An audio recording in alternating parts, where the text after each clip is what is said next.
Hey everyone, welcome to Kempner Canucks. My name is RevTrev, and I'm so glad you're here because tonight we're talking about the Canucks versus the Wild post-game show. We're going to be talking about this game, so you can join the conversation, everyone.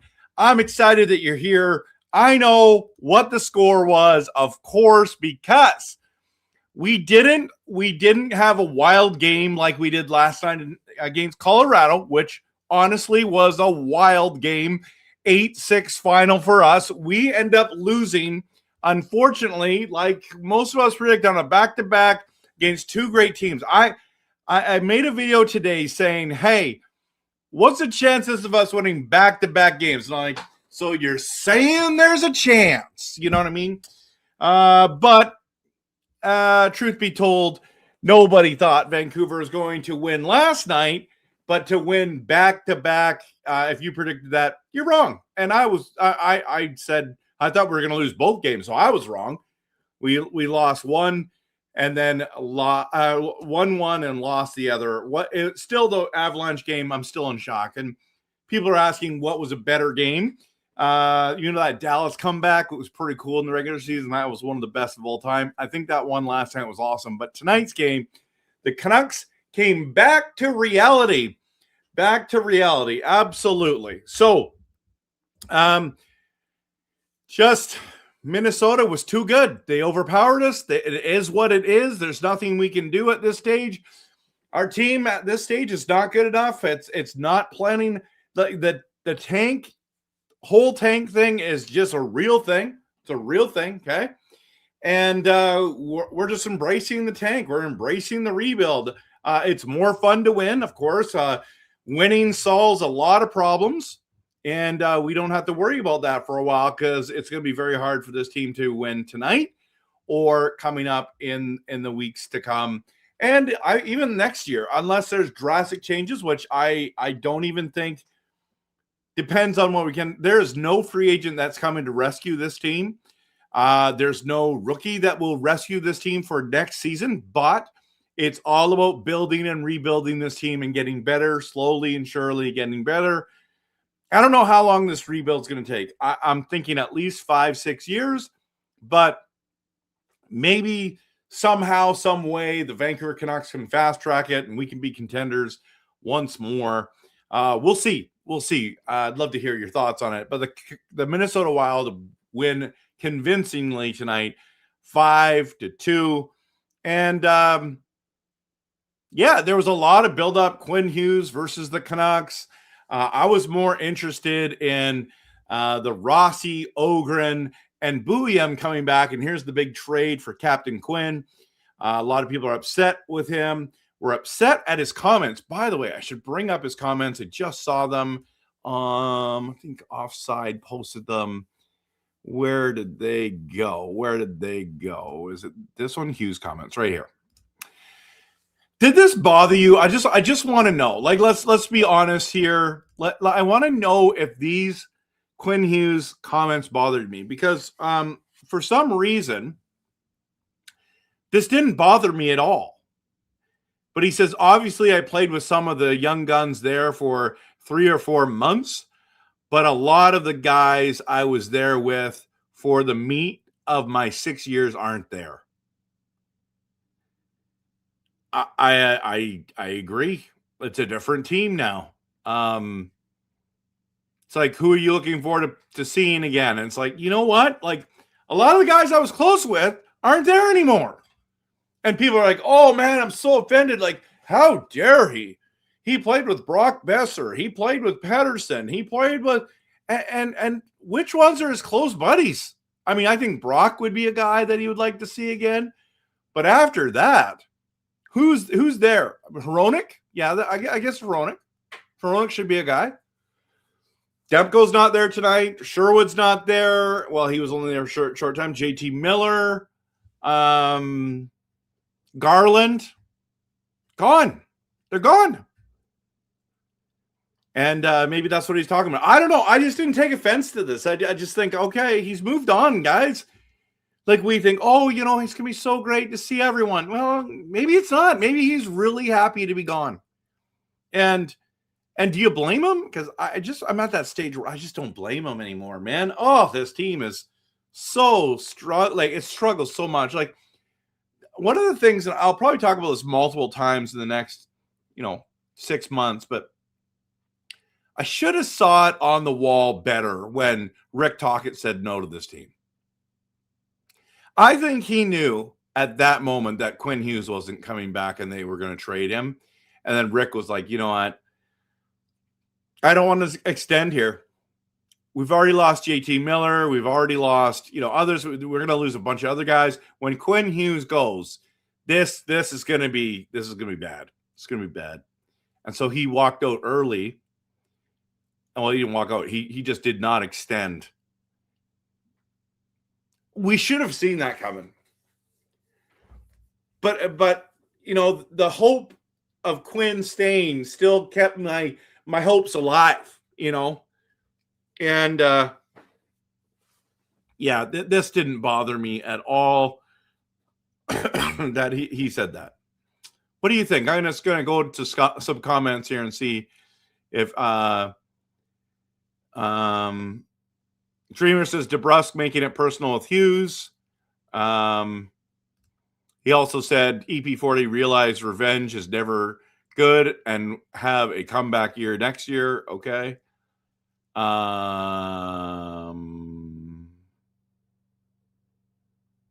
Yeah, I don't know.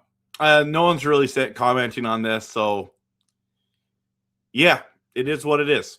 It is what it is, guys. Okay, let's dive into what happened in the game. We'll bring it up here just to remove that, add this, and go here. This will be here. So quickly, we'll just review this. Boldy and Hartman each score twice while clinched playoff spot with win against the Canucks. I don't think that the Canucks clinched last place of that loss. They're close. Let's just see. Okay, let's see. What do you say about Quinn? Definitely a little weird, but you got to move on, and happy to be here right now. I mean, what do you guys want him to say? What do you want him to say? Boldy reaches 40 goals. Man, he was good tonight.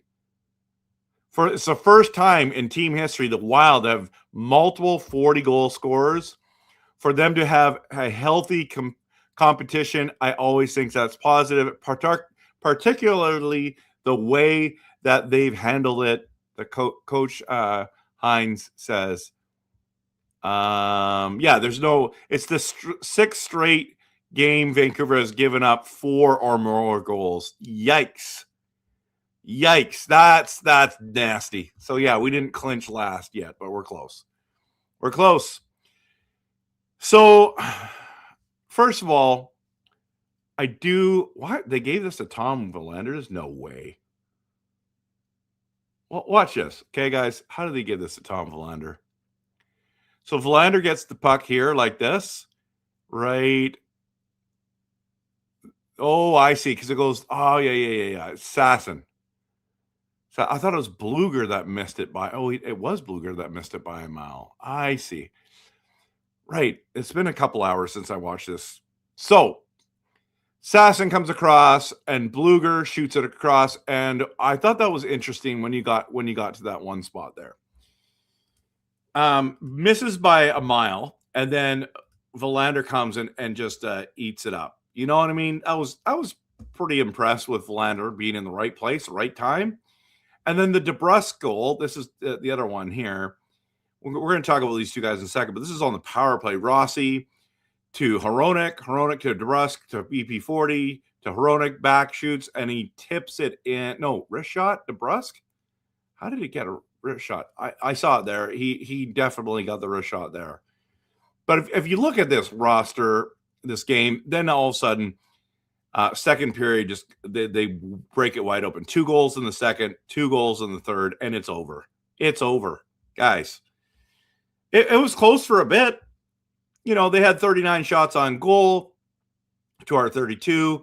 We out-faced off them again. It's just shocking to me how we're so Dr. Jekyll, Mr. Hyde when it comes to face-offs. One night we're great. Another night we're horrible.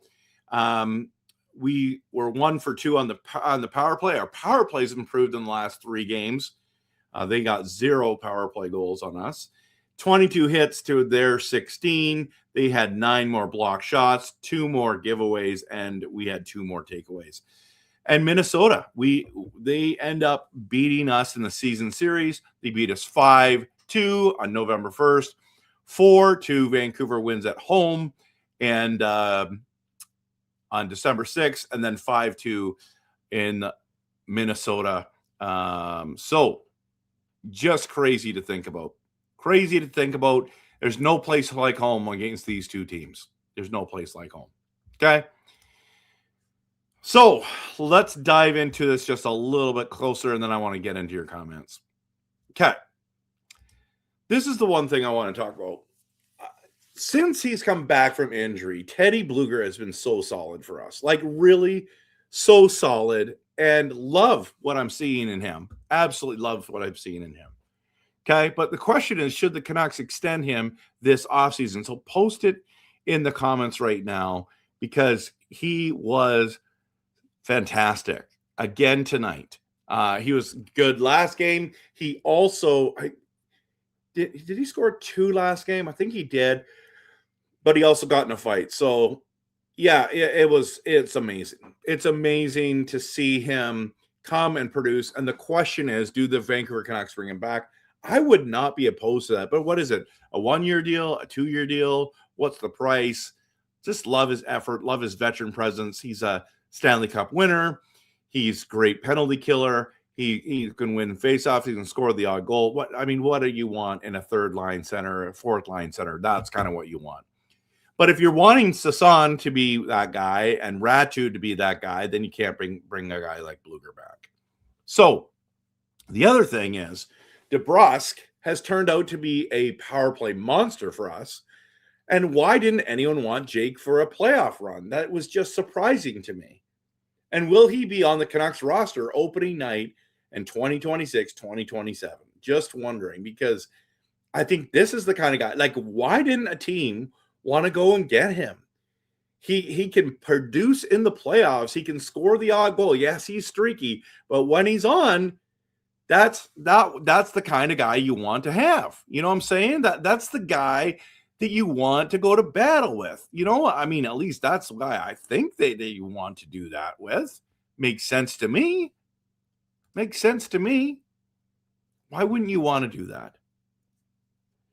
Maybe the price is just too high. Maybe they wanted a 1st-round pick. I'm not sure. And then regarding this game, because like Boldy killed us out there. He was fantastic. Kaprizov, what a player. Love watching this guy play.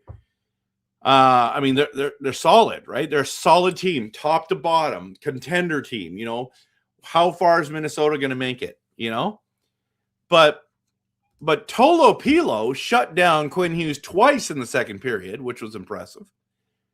Quinn should have scored on both of those, but Tolo Pilo shut the door. What were your thoughts about Tolo Pilo's performance versus Wild? Post it in the comments, okay? So whether you're here live or you're watching this later, I'd love to hear your comments. So I'm going to dive into your comments in just a second. But I do have one more big question that I want to ask on the other side. So there's a lot of questions coming at you. I need lots of responses. But let's dive into let's dive into the promo, and then we'll get into the rest of it. Okay? Here it is.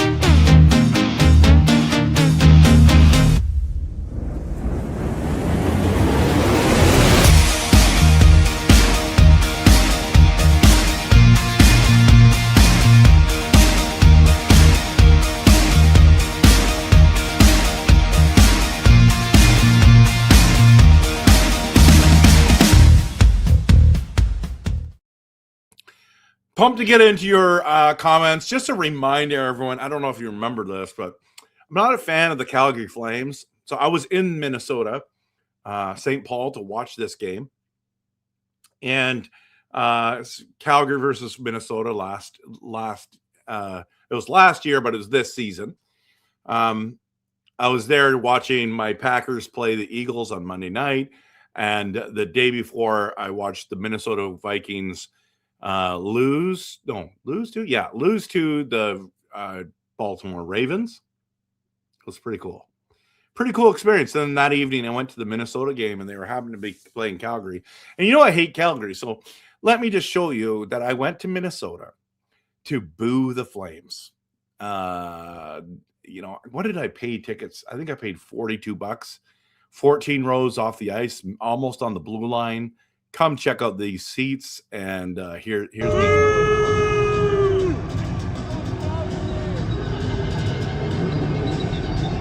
Can't stand the Flames. Okay, so that's me booing the Flames.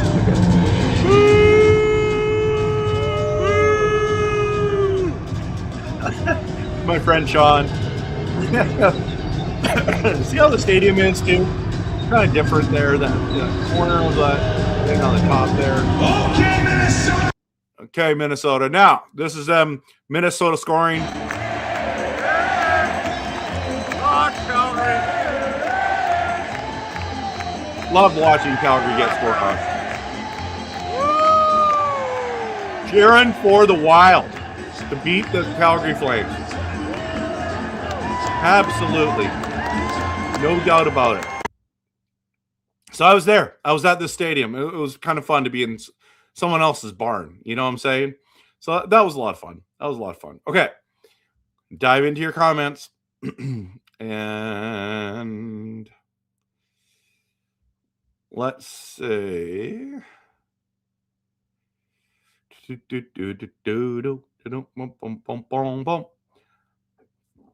Brian says we're locked in the last place. Okay. Simon's here. Good to see you. What do you think is going to happen in the next couple of games for Vancouver? And what's your prediction and your opinion? I think we're going to lose. We're playing the Mammoth on Saturday at 4 p.m. And then Tuesday we play the Vegas Golden Knights. So, I think we lose that game as well. Those are the two games coming up at home. But if you ask me, we're losing both of those games. Those teams are fighting for playoff spots, and they want to get in. So I was hoping Hughes would stay to rise up to a new core and be a lower Canuck like Crosby with the Penguins. Yeah, true. By the way, some of you are asking, what am I drinking tonight? Coke Zero is what the drink of choice is.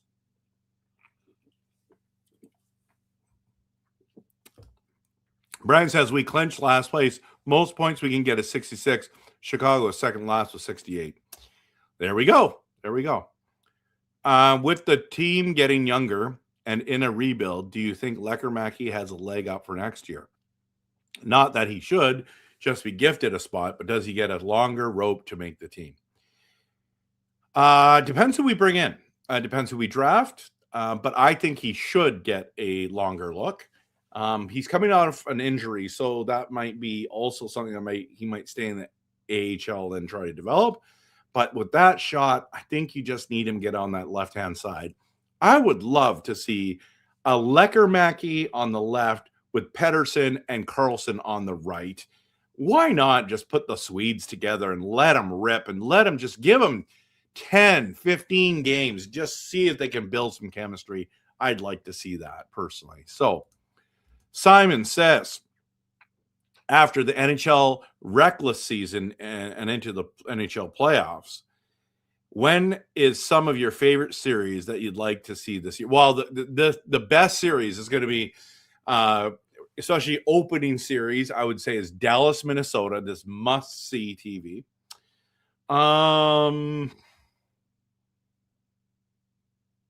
I think like it depends on who Boston plays.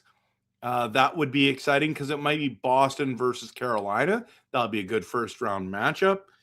But I mean, it all depends on who wins. Obviously, it's going to be Colorado versus Dallas and Minnesota. That would be cool to see that one. Whoever wins that first series, Edmonton versus Vegas, I'd love to watch. We'll see if that happens. But to be honest, I'm not super excited about this year's playoffs because the Canucks are out. But I mean, Canucks are out often, but it's hard to get excited when your team's not in it, right? I didn't even watch, to be honest. Hopefully you're doing well. I'm doing great, Martin. Great to see you. Thankfully you're here, and there's nothing wrong with not watching. It's your time. Your time. But you're here in this stream. It's nice to have you here. How much would he cost if he doesn't come back? Who do we have feels? So you're talking about this is the question regarding Teddy Bluger. How much would he cost? I mean, he's costing $1.5 million right now. If you can get him around that same amount of money for a year or two, do you bring him back? I think I would.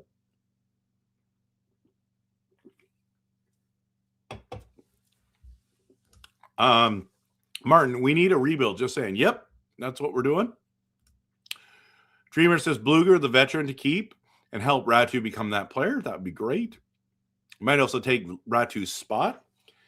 CMAP says, I have no issue with bringing Bluger back on a 1 or 2 year deal. Former Cup winner, great mentor for the young guys going forward. I like that. Who do you think they need to bring back, and who do you think they don't need to bring back for this team? I don't think Kane needs to be back. I don't think Bluger needs to come back. I think it'd be nice to have him back. Those are the free agents that I would be okay letting both of them go. I'd like to have Bluger there, but I don't think Brock Besser gets traded. I don't think Pettersson gets traded. There's so many clickbait things again about him.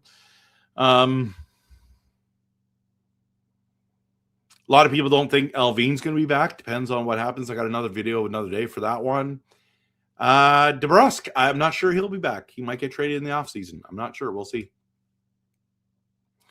Thoughts on Alvin really building for us, or should we get someone new? I can go either way. I can go either way with him. So, yeah. Why is my thing doing that? Okay. I know a lot of people want Alvin gone. I get it. But I think Aquilini likes him. So, let's be honest now. EP40 is at best a 60-point player, highest paid 60-point player ever, but a 60-point two-way center nonetheless.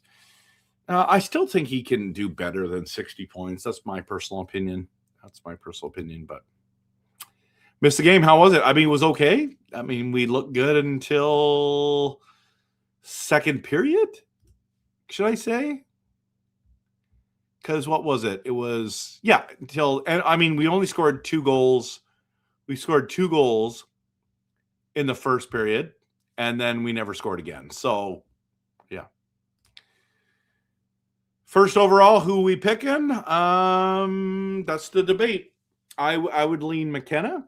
I want to come out of the draft with either McKenna or Stenberg, and then call it a day. Not call it a day, but like that's who I want to get. So we had first pick. I take McKenna. But you've heard me talk over and over and over again on this channel. I think Stenberg's going to have a very good NHL career. So if we end up landing him as well at a second pick, or even if we go with the first pick, I'm not going to love it, but I'm not going to hate it. Because I still think he's good. The offseason should be the most exciting thing to happen this year to the Canucks. Hopefully Alvin is gone with EP40. I think that's going to be really, if that happens, I'll be shocked. The reason why it would be exciting this offseason as if we win the draft lottery. That's it. And we'll find out May 5th. It's nice that you're showing some videos, and it's nice that you're showing 2 different NHL teams. Yeah, thanks, man. I was just at that game, so. Yeah, Martin, Tampa Bay is going to be an awesome team to watch. Right now, I think I have them as my cup winners, but we'll see. Who's making the team next season? I think we're going to look different. I think we're going to look very similar. I don't think we're going to look a lot different, to be honest. Peter, I think you'll want to. I mean, if you get Stenberg or McKenna, are they going to be able to play next year for us? Because that's what I want. I want to see them in a lineup for the Canucks. If you draft Verhoff or Reed, I think they go back to where they played in the NCAA. So, yeah. Do we draft Caleb Holter? It's very possible if we get third, we might do that. Did we mismanage Petey's injury? I don't think we did. No. How much cap space will we have? We have a lot. But let's look at that. It is right now. It says projected cap space is we have 2.7, but current cap space we got plus 34, almost 35 million. The playoff cap space is 29.5 million. So, yeah, I don't know. So the cap floor, interesting, for next season or this season was 70.6 million. We're at 93.3 million. The cap limit is 95.5. Man, how can we still be there? We can't be. We'll see. We'll see. And hopefully the Sharks make it to playoffs for Celebrini is on fire. RevTrev for GM, thank you. That'd be a fun job. Be hard too. Mock draft. Okay, yeah. Okay, we'll do one.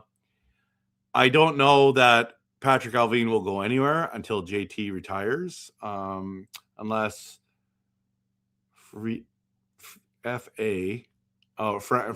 Aquilini gave Rutherford an ultimatum for one of them to go. Yeah, I hope that makes sense. Makes sense. Yeah. Is what it is. You know what I'm saying? I mean, we're the worst team in the league. Nobody's had a good season. Not the GM, not the president of hockey operations, not the players. Nobody's had a good season this year, and it is what it is. Dreamer may have Coots and McKenna or Stenberg, but mostly the same. Management might find a diamond in the rough that we don't see. Yep, could be possible. Like, does Curtis Douglas come back? I'd be surprised.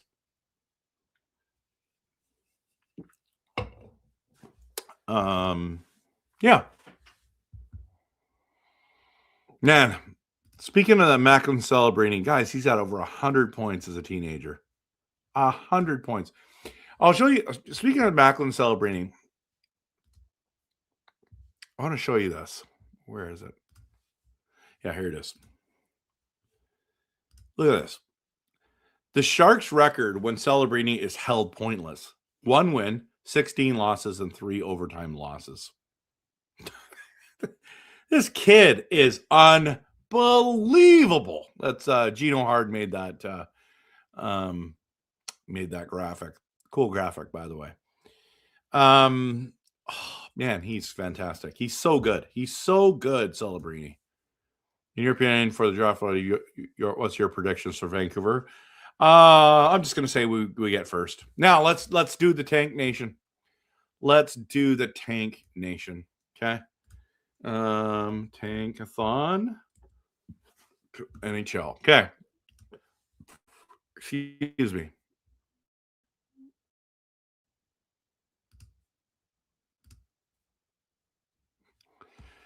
Remember, we only do this once.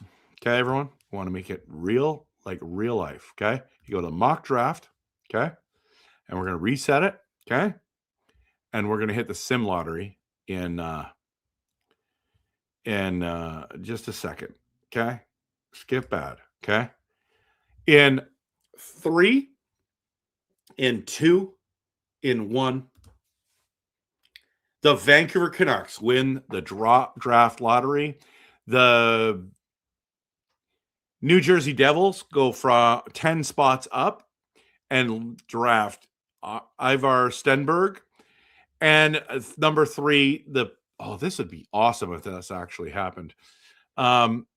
The Nashville Predators go up to 3 and get Keaton Verhoff. And Malhotra ends up going to Calgary. Smith's 4. I doubt that. I think Chase Reed is going to go high there. I think Rudolph is moving up as well. Look at all these defensemen. We're talking Verhoff, Smith, Reed, Carls from Prince George, Rudolph from Prince Albert, Ryan Lynn from the Vancouver Giants. Like there's a lot of defensemen that are going to go high. Tynan Lawrence, who's dropped like a rock. He was supposed to be up here. Now he's at 10. Let's go down and see what the Canucks are going to get here. Oh, they're going with the Finnish defenseman at 24. Interesting. And then Liam Ruck. See, I think the Rucks are going to go real high. I'd be very surprised if this is what happens, because I think if we get here at 24 and one of the Ruck twins is not gone, we take a Ruck twin.